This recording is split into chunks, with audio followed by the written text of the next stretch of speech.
Les dossiers de Soulaba Palabre, leur politique sera consacrée aujourd'hui au Congrès mondial contre l'impérialisme et l'anticolonialisme et la paix, congrès qui s'est déroulé du 22 au 24 janvier 2020 à Caracas, au Venezuela.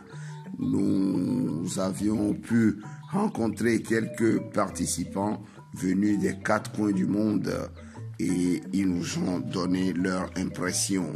Nous allons vous livrer successivement ces interviews, notamment avec Boris Mba Obé qui est venu du Gabon, suivi de Ibrahim Ansi venu du Sénégal. Puis nous allons souffler en musique avant de reprendre avec Augusta et Kadi venus de la diaspora de France, Anne-Marie Ochoudi venue de la diaspora de Belgique. Et voilà ces impressions que nous avons retenues pour vous. Signalons au passage que nous devons nous mobiliser pour soutenir le peuple vénézuélien qui aujourd'hui est toujours menacé par le grand impérialiste, les États-Unis, qui ont posté des dièses autour de ce pays, prêt à attaquer pour pouvoir mettre en place leur pantin au pouvoir comme d'habitude. Donc depuis le début de la révolution bolivarienne portée par le commandant Hugo Chavez, les Américains ont tourné leur projecteur sur ce pays afin de les déstabiliser et de porter un coup à la libération des peuples. Voilà, nous allons vous laisser suivre ces entretiens et nous vous reviendrons plus tard dans cette émission. Merci et gardez votre écoute avec le générique. Nous allons poursuivre.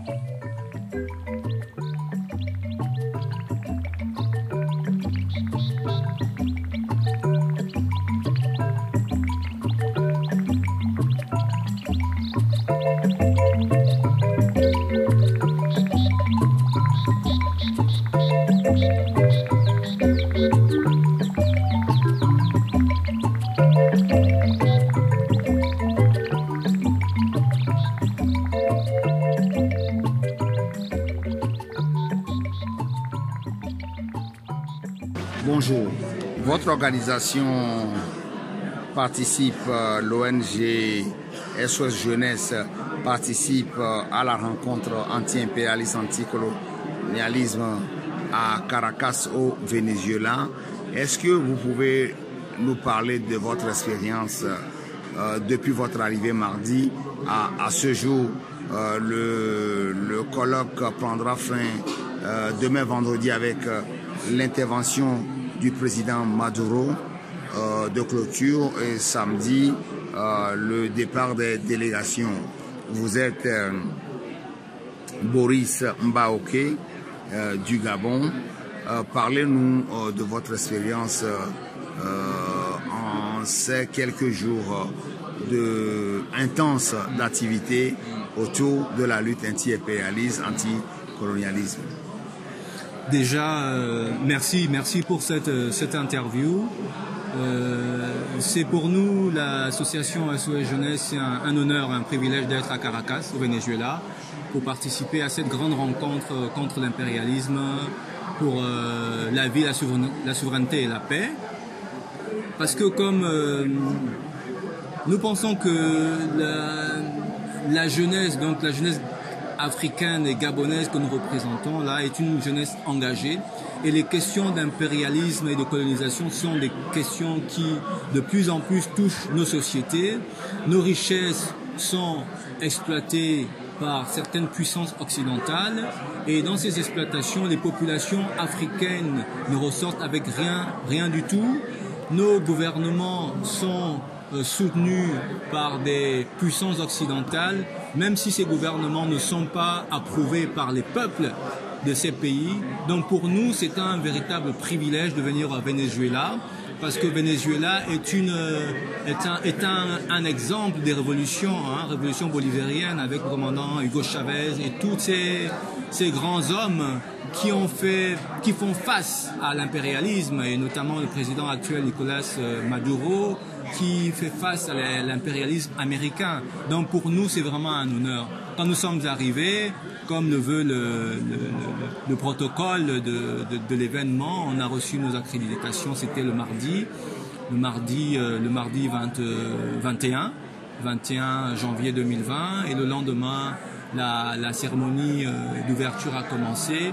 Il faut souligner que l'événement est organisé par le Parti socialiste unifié du Venezuela, qui est un grand parti politique socialiste, donc de gauche, voilà.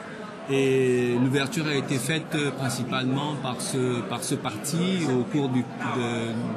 Au cours de cette séance plénière, on a eu des allocutions de partis venus d'ailleurs, de Colombie, de Corée, de Syrie, d'Iran, donc des partis politiques de gauche, donc socialistes, et certains partis aussi de pays africains qui sont venus pour exprimer leur soutien à la cause vénézuélienne et leur engagement contre l'impérialisme sous toutes ses formes, comme nous le pensions. Comme ça a été dit à cette séance plénière, les sociétés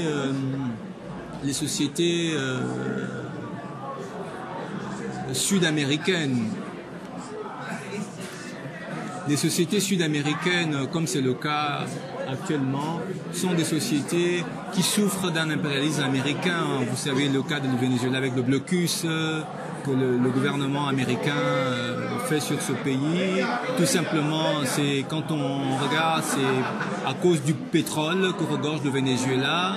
Pareil pour Cuba et bien d'autres pays. Donc, vous avez entamé, proprement dit, ce séminaire, ce colloque, cette rencontre par l'ouverture de la séance plénière. Oui. Après la séance plénière, comme je le disais, il y a eu des communications, notamment du parti socialiste vénézuélien unifié, parti socialiste unifié vénézuélien, déjà qui a ouvert les communications. Ensuite, il y a eu d'autres partis amis socialistes invités, donc de Colombie, de la Syrie, de l'Iran, donc tous les partis socialistes qui ont pris part à cette grande rencontre mondiale. Et donc il y a eu une sorte, j'ai vu ça comme une sorte de notion de soutien par rapport à l'événement, c'est-à-dire de la lutte contre l'impérialisme. Et voilà, donc ça a commencé, et après nous sommes entrés on est rentré dans les séances en plénière en groupe. Donc les travaux en commission. Les travaux en commission, voilà. Les travaux en commission. Et si j'ai bonne mémoire, il y avait 6 groupes qui ont été repartis avec des thèmes divers, comme ceux par exemple liés à la place de la femme dans ce nouveau monde anti-impérialiste, le rôle de la jeunesse dans cette lutte anti-impérialiste, et puis la situation des Africains, descendants africains aussi, a été avec la création d'une organisation internationale, le Kumbé. Donc c'est comme ça des sujets qui ont été discutés, de très bons sujets. Et d'ailleurs Je me réjouis de voir que déjà à cette rencontre, il y a pas mal de pays africains sont représentés. Hein. Pas mal de pays africains sont représentés. Mais également les Africains de la diaspora. Les Africains de la diaspora aussi, donc qui sont là. Et c'est une très bonne chose. Vous avez participé à quelle commission? J'ai participé déjà à la commission sur la création de la Kumbé, comme je disais, une organisation internationale pour les Africains et afro-descendants. Voilà. J'ai participé aussi à une autre commission sur je vais dire ça, c'était plutôt global, hein, sur la lutte contre l'impérialisme et les armes, hein, qu'on devrait avoir pour lutter efficacement contre cet impérialisme. Et là, dans ce groupe, c'était plutôt, il y avait des interventions, d'accord. Et prioritairement, ces interventions étaient celles des communautés donc venues d'ailleurs, donc de la diaspora, de l'Afrique, de l'Iran et autres. Et je me suis réjoui de savoir que la cause de la lutte contre l'impérialisme est une cause qui est véritablement partagée. Et de plus, la jeunesse est très active dans cette lutte.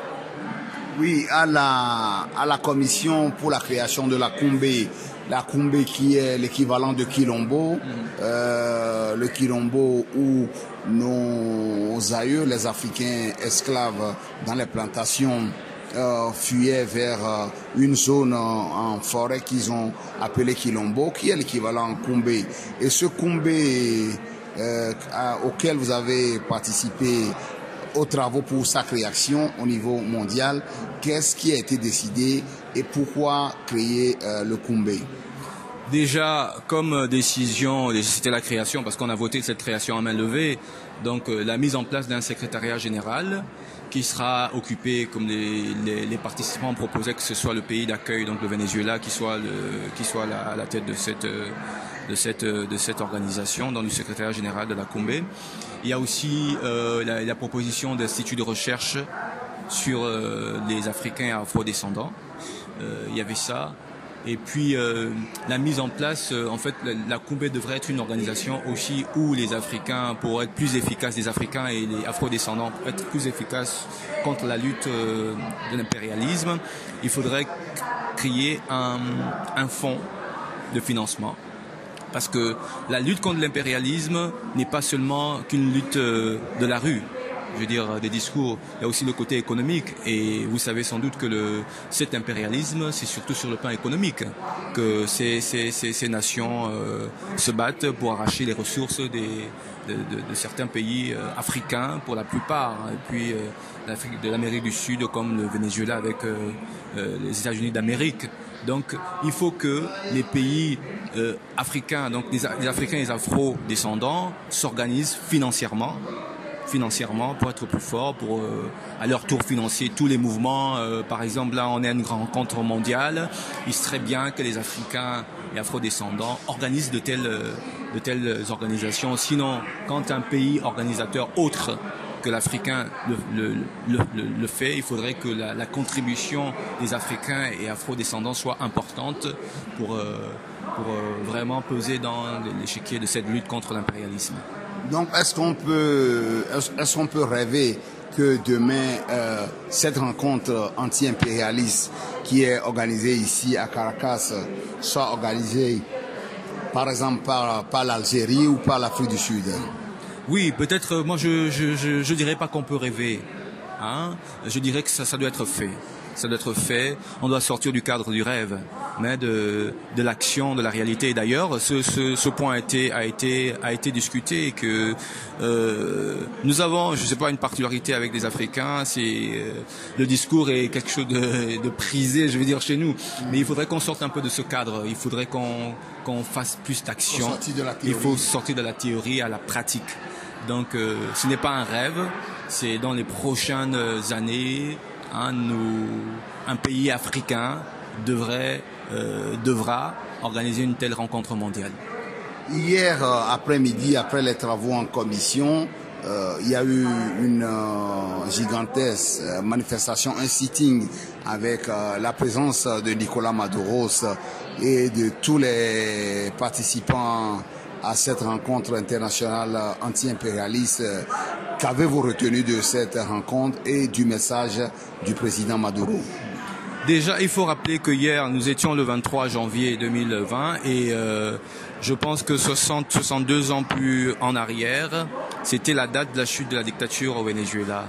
Et c'est dans ce cadre qu'une marche mondiale contre l'impérialisme a été organisée, déjà pour commémorer la fin de la dictature, donc, et pour la lutte contre l'impérialisme. Alors les communautés, dont les Vénézuéliens et les communautés invitées pour la rencontre mondiale se sont retrouvées à la place, comme ils appellent ça, c'est au niveau de la présidence vénézuélienne, hein, où le président Nicolás Maduro s'est adressé au présent. Donc voilà, pour toujours renouveler le message contre l'impérialisme, le message pour la vie, pour la liberté, pour la paix des peuples, de leur capacité à se prendre en charge, hein, et que les pays impérialistes respectent la souveraineté des États, hein, quoi qu'ils soient.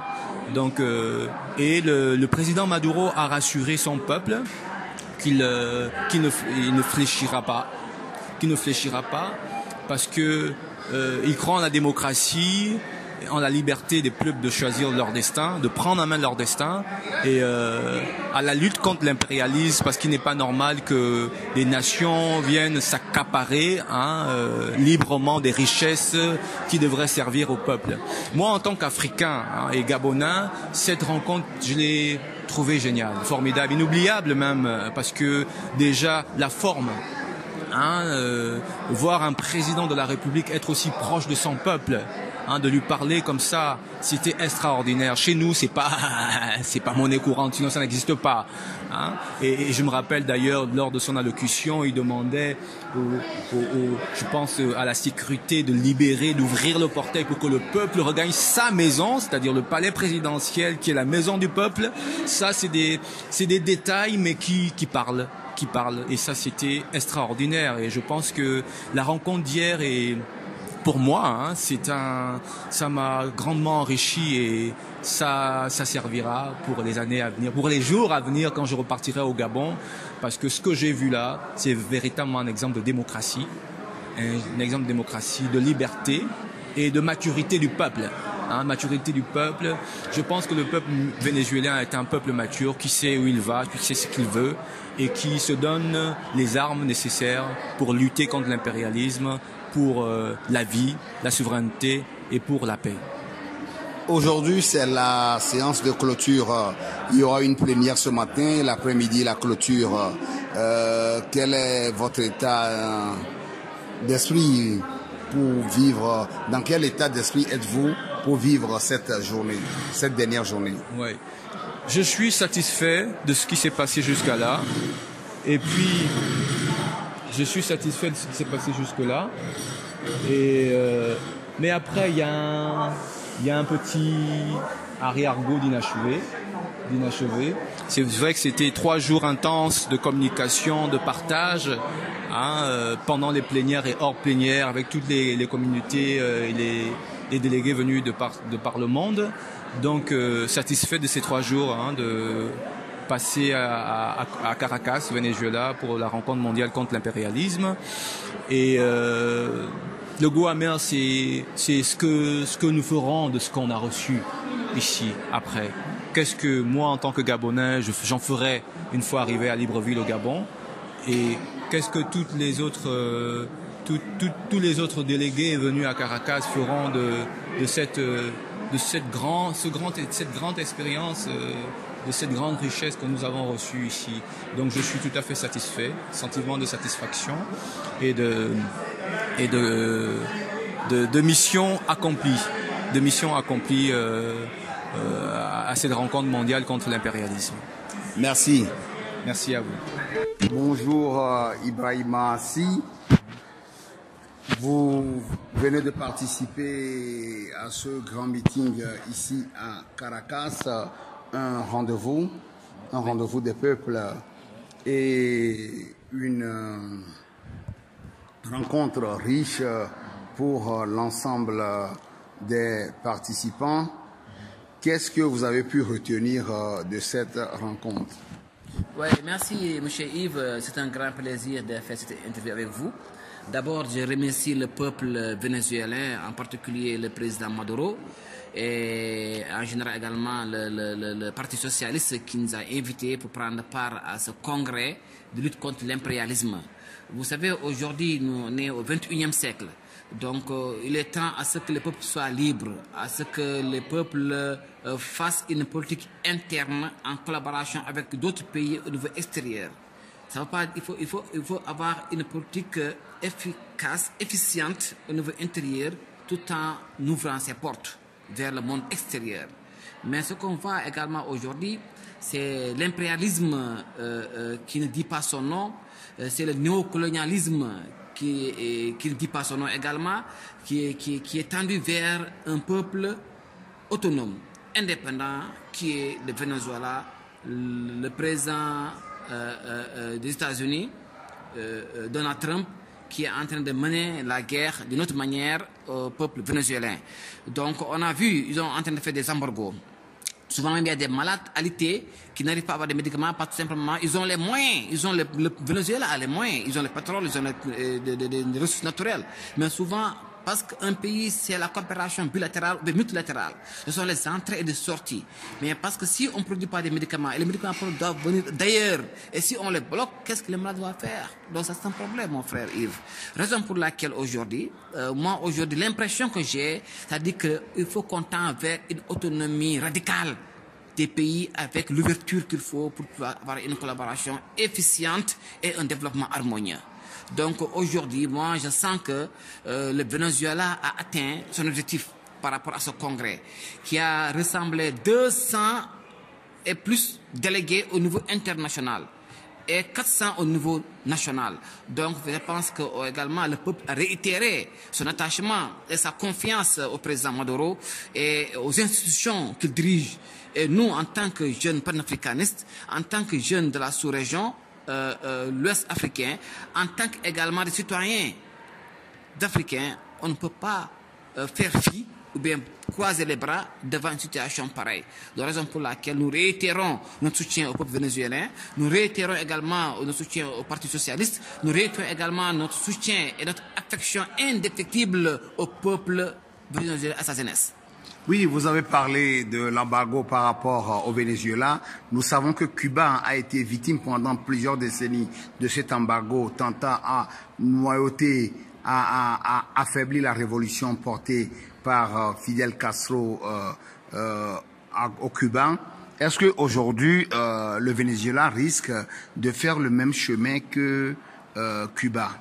Mais vous savez que ce n'est pas loin, dans la mesure où ce sont des partenaires, ce sont des pays frères.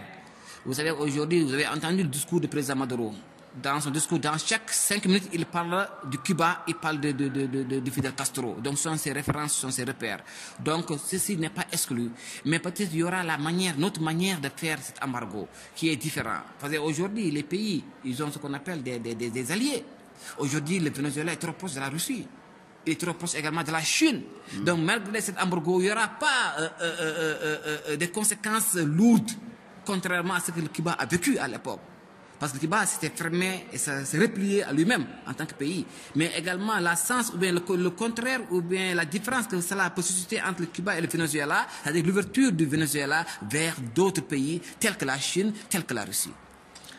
Voilà, donc vous avez parlé de l'impérialisme qui est, je vais l'appeler ce manchin, qui crée tant de dégâts, qui crée la pauvreté, qui fauche des vies humaines, qui est méchant, barbare et des fois qui se cache, invisible, mais qui produit tant de dégâts. Vous venez de le continent africain, région ouest africaine. Je ferai cette liaison entre le franc CFA, la France-Afrique et l'autonomie des États en Afrique de l'Ouest. Quelle analyse peut-on faire en voyant la situation aujourd'hui au Venezuela? Oui, vous savez, M. Yves, je pense que vous avez introduit une belle transition. Je pense que ce n'est pas tout à fait loin, ou bien ce sont des cas similaires, mais dans d'autres domaines beaucoup plus techniques, on peut dire, parce qu'également, on peut dire que le franc CFA, ça n'appartient pas aux Africains, mais on nous a imposé cette monnaie qui appartient aux Français depuis 1946, lorsqu'ils ont établi la monnaie. Depuis lors, c'est la France qui contrôle le franc CFA. Donc nous, on ne fait que consommer nous-mêmes ce que nous sommes en train de produire de d'autres manières que d'autres gens sont en train de produire, et nous le consommons à notre manière qui n'est pas efficiente pour notre pays et qui affaiblit nos institutions financières et monétaires. Donc encore une fois, moi je pense qu'il est temps. Vous savez que l'Afrique a les mêmes mots. Ils ont tous les pays africains, ils ont les mêmes mots. Aujourd'hui, quand on parle de l'impérialisme et du néocolonialisme au niveau du Venezuela, en Amérique du Sud, on parle également de la monnaie au niveau de l'Afrique. Donc à quand cette indépendance? À quand cette autonomie? À quand également on peut nous-mêmes aller de nous-mêmes, être fiers de ce que nous sommes, être fiers de ce que nous produisons et être fiers de ce que nous consommons. Donc je pense que le Venezuela est en train de donner une belle leçon aux autres pays qui ne croient pas en eux-mêmes, qui sont en train de courir derrière certains pays occidentaux, tout en croyant c'est eux le paradis fiscaux se trouvent dans ces pays-là, tout en croyant peut-être c'est le monde meilleur qui est là-bas. Mais aujourd'hui, le Venezuela a donné un exemple phare, c'est-à-dire être autonome, de partir de ses propres ailes dans tous les domaines. Donc l'Afrique également... L'autonomie suppose l'autonomie financière. Les attributs de la souveraineté concernent également la monnaie. Parfaitement, M. Yves. Vous savez, aujourd'hui, l'Afrique de l'Ouest doit être, pas l'Afrique de l'Ouest même, l'Afrique centrale. Je pense qu'aujourd'hui, la CEDEAO est un peu en avance. Parce que moi qui vous parle, je suis le président des jeunes parlementaires de la CEDEAO. La CEDEAO est un peu en avance par rapport à la CEMAC.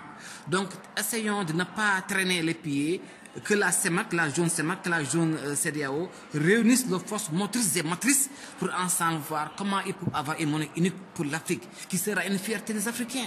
Depuis quand on a commencé à parler de l'indépendance? De 1960 à nos jours, combien d'années, combien d'eau ont coulé sous les ponts? Jusqu'à présent, on a du mal à être indépendant.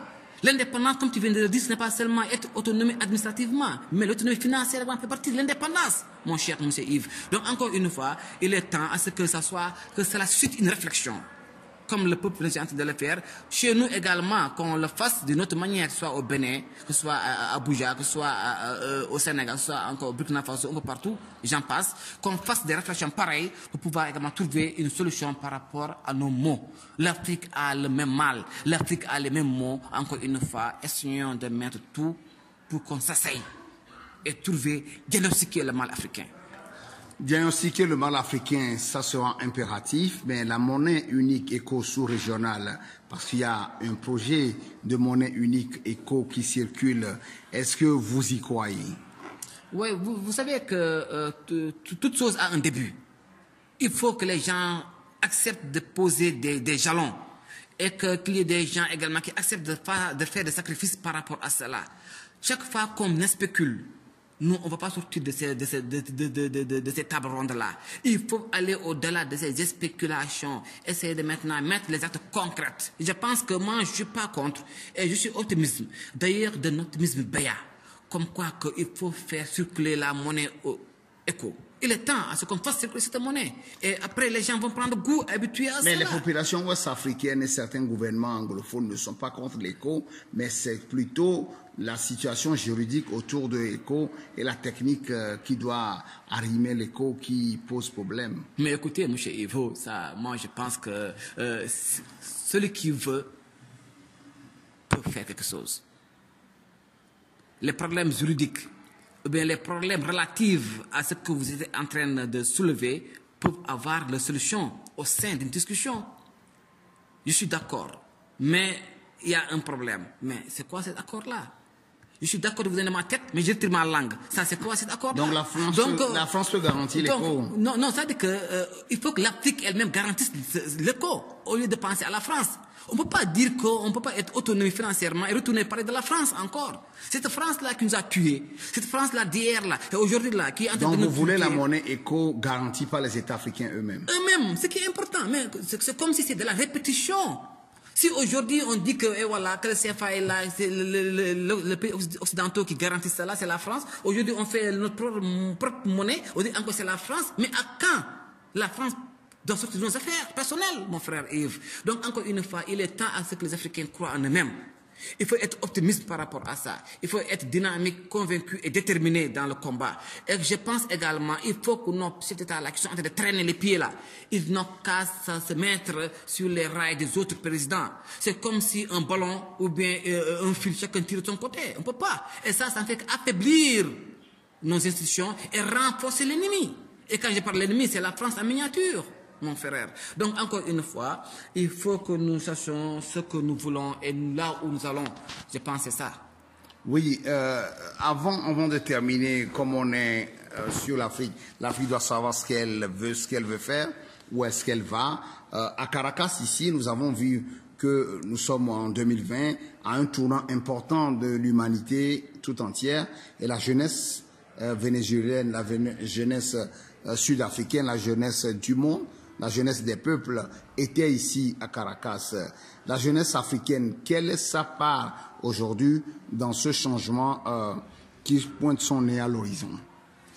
Bon, vous savez qu'aujourd'hui, la jeunesse est incontournable dans toutes les prises de décision. Il faut les impliquer. Sans la jeunesse, c'est comme une marmite sans le sel. C'est vrai qu'on ne peut pas aller loin tant avoir la bénédiction de nos aînés, et de nos supérieurs, de nos pères et de nos ancêtres. Mais également le combat idéologique porté par ces gens-là doit être également mené par la jeunesse dans la pratique. Donc c'est la jeunesse qui est l'héritage de demain, c'est la jeunesse qui est l'avenir de demain, c'est la jeunesse qui peut assurer le futur. Donc encore une fois, là où il y a la jeunesse agissante, je pense qu'on peut voir le bout du tunnel un jour dans tous les combats, sur tous les fronts. Merci Ibrahim Sy, merci d'avoir accordé cette interview. C'est moi, M. Yves. Bonjour, nous sommes ici au salon bar du Centre international Alba à Caracas en compagnie de Jonas Anelus du GAMS, le groupe d'appui aux minorités sociales d'Haïti. Vous venez de participer à cette rencontre internationale axée sur la paix, la lutte anti-impérialisme, anticolonialiste et la lutte pour la souveraineté. Dites-nous ce que cette initiative peut vous apporter à court, moyen et long terme dans les luttes respectives en Haïti. Je vous remercie beaucoup de m'avoir accordé ce privilège et d'intervenir. Tout d'abord, je dois dire que pour nous, l'impérialisme représente en quelque sorte un poison violent. Donc, parce que réellement, nous autres, nous vivons en Haïti et comme Fidel Castro l'a si bien dit, Haïti est le produit net de l'impérialisme. Donc aujourd'hui, tout un chacun, nous pouvons tous constater le dégât quand on parle de l'impérialisme en Haïti, plus précisément les Américains, ce qu'ils ont fait en Haïti. Donc, cet événement est pour nous un moyen de nous sensibiliser davantage, un moyen de nous conscientiser davantage et de voir en quelle mesure, en compagnie ou du moins avec l'aide d'autres organisations, d'autres partenaires internationaux conscients, de gauche comme nous autres, comment on pourrait trouver une alternative pour sortir réellement le pays de ce marasme qu'il se trouve. Parce que normalement, et comme vous le savez déjà, c'est un pays qui aujourd'hui connaît une instabilité vraiment inquiétante. Et normalement, tout ce que nous aspirons, tout ce qu'aspirent les Haïtiens, c'est de sortir le pays de là. Mais de toute façon, c'est pour nous un moment réellement de partager avec d'autres peuples de la planète, d'autres amis, de voir comment ensemble nous pourrions réellement trouver, d'autres alternatives afin de pouvoir sortir le pays de là. Oui, vous voulez trouver une alternative pour sortir le pays. C'est une bonne démarche, mais je suis tenté de vous demander, est-ce qu'il existe une collaboration entre les mouvements de libération en Haïti et l'ensemble des organisations en lutte contre l'oppression, l'exploitation et la domination? En partie oui. Pourquoi je dis en partie oui? Parce que normalement nous avons établi des relations avec des partenaires au sein de la région, comme par exemple et l'organisation de mouvements sanitaires au Brésil, comme nous sommes en rapport aussi avec certains amis de Via Campesino au Brésil et tant d'autres mouvements au sein de l'Amérique latine, nous sommes en relation avec eux. Mais réellement, dans la région, nous avons des partenaires et normalement, en ce qui concerne pour d'autres continents, ce n'est pas encore le cas. Et je pense que cet événement-là va nous accorder l'opportunité de pouvoir nous rapprocher et de d'autres acteurs sociaux afin de pouvoir établir normalement un partenariat assez intéressant. Oui, on sait que ici aujourd'hui à Caracas, les congressistes, les panélistes, les participants sont venus de par le monde. Ils sont venus d'Afrique, de l'Europe de l'Est, de l'Amérique du Nord, de l'Amérique du Sud. Est-ce que vous souhaiteriez que l'initiative de Caracas aujourd'hui soit multipliée dans d'autres pays de la planète? Si oui, auriez-vous une préférence? Moi, je pense que ce serait une idée assez intéressante de pouvoir continuer sur cette même lancée, parce que normalement, dans un contexte pareil où l'impérialisme fait rage, où les puissances impérialistes dévorent les petits pays normalement, donc je pense que nous devrions tous et prendre conscience de cette situation-là et d'animer par la volonté de changer ça. Donc moi, j'aimerais que ce genre d'activité se réalise partout à travers le monde, en Afrique, en Asie et dans tous les autres continents, dans le monde entier, afin que nous puissions normalement donner une réponse claire aux puissances impérialistes, de leur dire que nous sommes tous conscients et nous voulons tous sortir de là. Ensemble, nous le ferons. Quel mot aviez-vous à l'endroit du peuple haïtien et du peuple africain? Du peuple africain, bon, quand je vois le peuple africain, je vois encore le peuple haïtien. parce que nous sommes de l'Afrique, nous autres. Donc, et pour le peuple africain, mon petit mot, c'est aujourd'hui, l'Afrique représente un morceau assez intéressant à travers le monde. Et beaucoup de séminaires ont été réalisés là-bas, beaucoup de colloques ont été réalisés là-bas. Et aujourd'hui, il y a des penseurs africains qui formulent des thèses assez intéressantes, et soit en ce qui concerne la colonisation, soit en ce qui concerne l'impérialisme, soit en ce qui concerne la domination des puissances impériales à travers le monde. Mais aujourd'hui, l'Afrique, en quelque sorte, représente un morceau assez intéressant. Donc, je dis normalement à tous les Africains qui sont conscients et de continuer la lutte. C'est pas facile, c'est vraiment difficile. Donc, ne perdez pas de l'espoir, ne perdez pas de courage. Donc, continuez sur cette même lancée et finalement, nous finirons par vaincre notre ennemi commun qui est l'impérialisme. Et à notre peuple haïtien, souvenez-vous, de 1703 à 1803, les choses ont été difficiles, mais il nous a fallu 5 siècles pour renverser l'ordre des choses. Mais mon dernier mot, c'est que nous finirons par refaire l'histoire.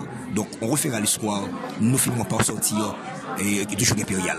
Donc c'est mon dernier mot pour le peuple haïtien. Merci. Merci Jonas Anelus. L'histoire sera refaite. Merci beaucoup. Merci, et c'est à moi aussi de vous remercier. Je vous remercie beaucoup. Bonjour, nous sommes à Caracas avec Kadia et Augusta.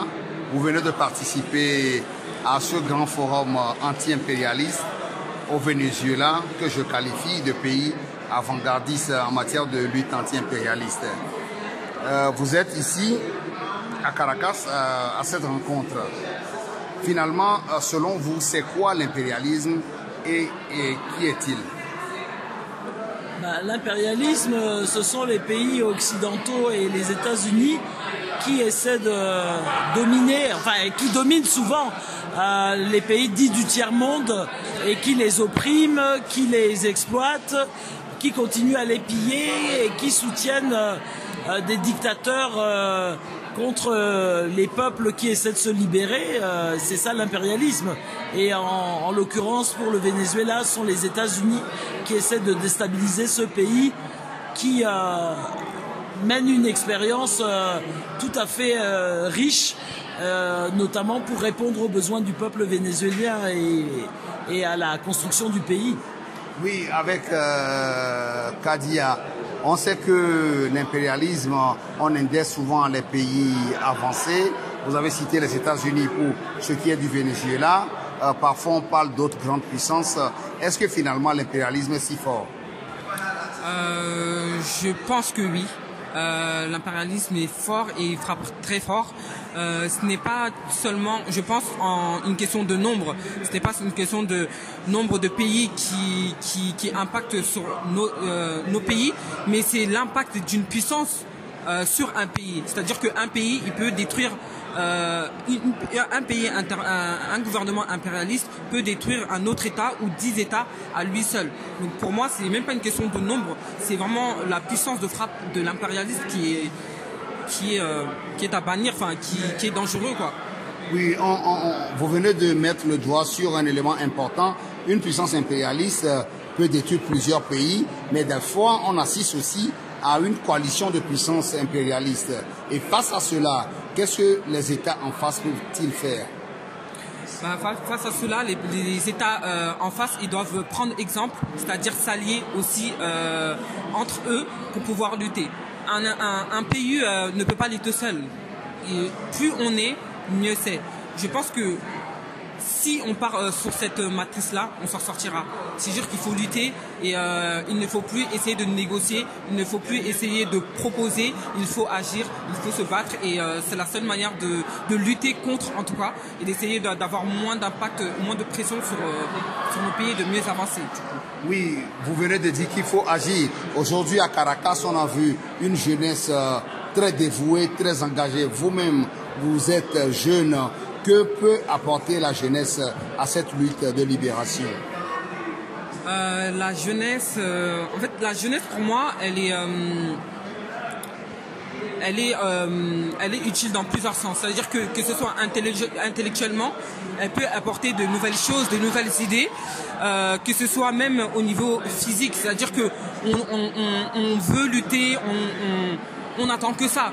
Sauf qu'on n'a pas beaucoup d'armes pour agir aujourd'hui. On a besoin, pour moi c'est un combat qui se complète. C'est-à-dire qu'on a besoin des aînés qui puissent nous aider à mener notre combat, parce que comme j'ai dit, intellectuellement on peut impacter, mais quand il s'agit d'aller dans la rue, d'aller prendre notre dû, je pense aussi qu'il faut avoir la capacité, il faut avoir la force de le faire.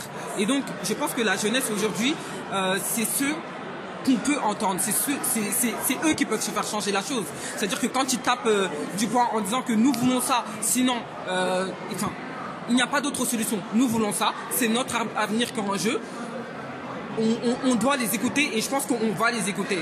Il faut que la jeunesse elle entre dans cette lutte, elle n'a pas le choix. Elle n'a pas le choix parce qu'elle représente un avenir, du coup elle peut représenter cet avenir qui sera certain dans le futur. Du coup, elle est obligée aujourd'hui de prendre part à cette lutte et de se conscientiser et d'apporter sa force aux personnes qui sont déjà sur place, aux institutions qui sont déjà conscientes et aux personnes qui sont déjà avancées intellectuellement. Oui, nous allons nous tourner vers Augusta. On parle de la formation de la conscience. On sait que Frantz Fanon disait que chaque génération a une mission, il faut l'accomplir ou la trahir. Donc en matière de formation, qu'est-ce que les aînés, les devanciers peuvent-ils apporter à cette jeunesse aujourd'hui qui est mobilisée à travers plusieurs continents? Ce qu'on peut apporter, c'est ce qu'on a pu accumuler comme expérience, comme connaissance aussi de l'histoire de l'Afrique, de l'histoire de la résistance africaine, parce que malheureusement, ce n'est pas ce qu'on enseigne dans les livres d'histoire en Afrique, ce n'est pas ce que notre jeunesse connaît souvent, et donc il est important que, aussi loin qu'on puisse se projeter, on fasse passer le fait que on a une histoire de la résistance qui est très très importante, qui est très riche, et des siècles en arrière, les peuples, je dirais les peuples noirs, les peuples nègres ont toujours résisté. Je dis les peuples nègres parce que c'est pas seulement l'Afrique telle qu'elle est constituée aujourd'hui, c'est l'Afrique au sens de la dispersion même des Africains à l'échelle planétaire. Et partout, il y a eu des résistances, partout il y a eu des refus de se laisser dominer, aliéner, etc. Mais malheureusement, ils ont réussi malgré tout à balkaniser, ils ont réussi à désunir, ils ont réussi, je parle de l'impérialisme et des esclavagistes hier et des colonialistes avant-hier, ils ont réussi à donc à nous affaiblir, et de ce fait-là, on a du mal à reconstituer cette unité et cette force nécessaire pour combattre cet impérialisme. Ça, c'est très difficile. Quelle doit être la jonction entre les aînés et la jeunesse, si vraiment il y a eu des résistances hier, avant-hier, et demain qui vient, il y aura encore de la résistance? Quelle doit être cette jonction? Quelle est l'attente de la jeunesse finalement? On attend des aînés qui nous soutiennent de près ou de loin, qui nous donnent, qu'ils essayent de nous restructurer si jamais, parce que en fait nous aujourd'hui on est jeunes et forcément on comprend pas que pour obtenir quelque chose il faut du temps. On a besoin d'avoir les choses tout de suite, rapidement.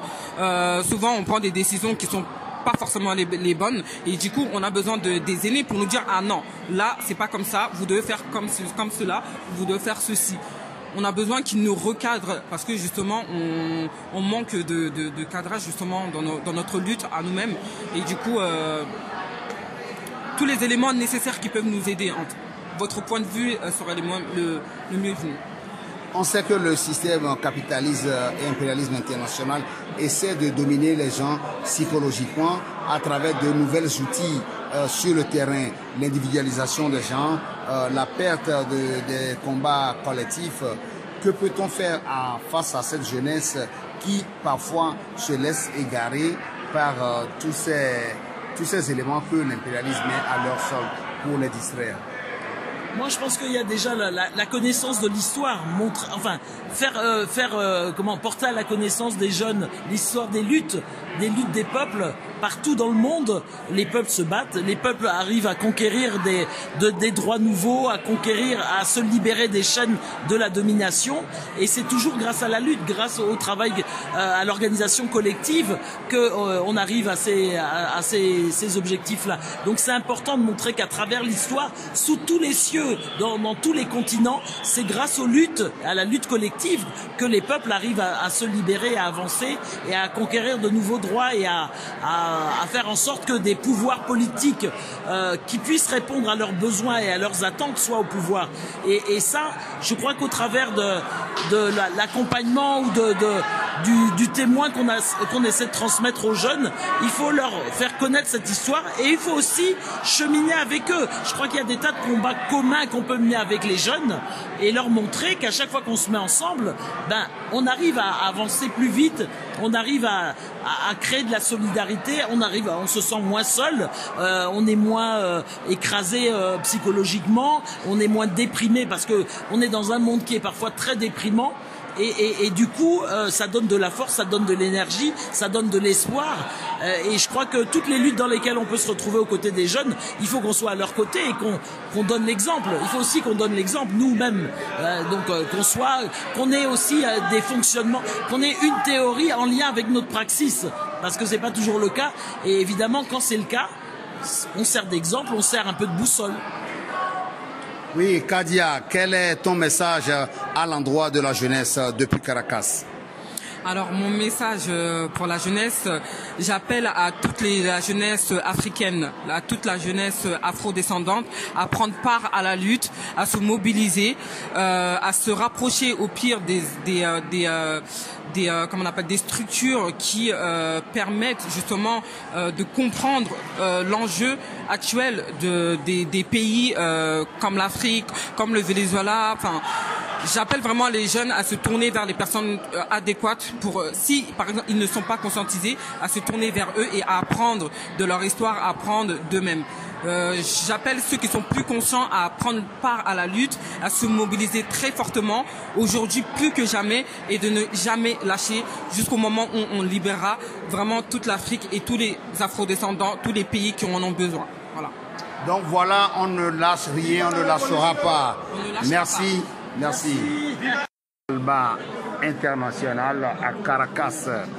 Vous êtes une des participantes à ce grand colloque sur l'anti-impérialisme. Vous êtes encarté à une organisation sociale, notamment le syndicat, la CGSP, la Centrale Générale des Services Publics. Est-ce que vous pouvez vous présenter à nos auditeurs? Bonjour, je m'appelle Anne-Marie Otchoudi. Je suis déléguée syndicale, comme vous l'avez dit, à la CGSP, à la Centrale Générale des Services Publics. Je suis assistante sociale et je fais partie de l'ASBL L'Afrique Autrement. Oui, vous avez participé à ce séminaire aujourd'hui avec un certain nombre de personnes, notamment la jeunesse, les femmes également, et plusieurs délégations venues de par le monde. Vous avez eu à participer à la commission femmes aujourd'hui à Caracas. Quelles ont été vos discussions? Est-ce qu'il y a eu des orientations? Est-ce que vous pouvez partager ce moment avec nous? Oui, nous avons eu une rencontre vraiment enrichissante avec toutes les femmes de par le monde et on s'est rendu compte que nous avons vraiment tous le même combat. C'est les discriminations, la lutte pour les femmes, le droit des femmes, le droit à la vie, l'impérialisme. On se rend compte que l'impérialisme, c'est vraiment la lutte contre certains droits et nous devons tous résoudre les mêmes problèmes. Que ce soit au Venezuela, à Cuba, en Belgique, au Mali, au Niger, ben voilà, on a vraiment, on s'est rendu compte qu'on a vraiment tous les mêmes problèmes. Et nous devrons créer, nous voulons essayer de créer un réseau où nous pourrions travailler, donner nos idées par rapport à comment on peut trouver les solutions, par rapport à certaines situations. Des solutions de femmes. Des solutions pour les femmes, oui. Des solutions pour les femmes par rapport à l'avortement, à l'éducation des jeunes filles, parce qu'on se rend compte que dans certains pays, ben voilà, les jeunes filles, l'éducation pour les jeunes filles c'est plus difficile parce qu'on préfère qu'elles puissent travailler. Donc voilà, comment apporter les solutions à cela. Quel lien peut-on faire entre la lutte syndicale et la lutte contre l'impérialisme? Mais l'impérialisme, c'est une sorte, c'est aussi, comment on appelle, une soumission qui se fait. Donc en fait, il y a les États qui sont, comment on appelle, je dirais l'impérialisme et la colonisation. C'est un peu la même chose. Bon voilà, il y a les supérieurs qui veulent imposer leurs idées. Ils veulent imposer leurs idées sur les plus faibles. Pourquoi ils sont supérieurs? Ils se croient supérieurs. Donc voilà, la supériorité du blanc, la supériorité des responsables. Ben voilà. Et il y a toujours dans la société, il y a toujours des niveaux où les uns sont toujours soumis à celui qui est plus riche, celui qui sait plus, et pourtant on devrait pouvoir trouver un équilibre entre les deux. Donc c'est la recherche de l'équilibre pour vous, oui, qui doit mener le combat des femmes. Tout à fait, vraiment. Et finalement, où se met le syndicalisme? Mais le syndicalisme, nous sommes là pour, en tant que syndicalistes, nous combattons pour tous les droits des femmes, que ce soit dans le travail, dans le milieu social, enfin au sein de leur travail, dans leur maison, partout au niveau de la société. Et donc voilà, le syndicat, c'est aussi ce combat-là que nous devons mener à tous les niveaux de la société. Pour que les femmes puissent avoir leurs droits qui soient réévalués ou qui soient reconnus. Si vous avez un message à adresser aux jeunes filles et aux femmes aujourd'hui, que leur diriez-vous? Que nous devons être unis. L'unité, c'est vraiment ce qui est important. Nous devons être unis pour pouvoir trouver des solutions ensemble et pouvoir avancer ensemble. Et c'est pour ça justement le fait d'être ici aujourd'hui, d'avoir pu rencontrer toutes ces femmes qui étaient dans les différents pays, ça nous a permis justement de pouvoir trouver des contacts et de pouvoir travailler en réseau. Et vraiment cette plateforme, ça nous permettra de pouvoir évoluer, de pouvoir s'échanger les idées en mettant par les réseaux sociaux. Voilà. Et donc je dirais aux femmes vraiment de s'investir. Je dirais aux jeunes filles de pouvoir s'investir. C'est important de s'investir pour l'évolution de nos sociétés, de nos enfants, de l'avenir de la société. Donc, tel est votre mot, que tout le monde s'investisse dans cette lutte, que les femmes s'investissent. Nous vous remercions. Merci.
C'est la fin de votre émission Sous l'arbre à palabres. Nous espérons avoir réussi à vous divertir en ce dimanche de plus confiné.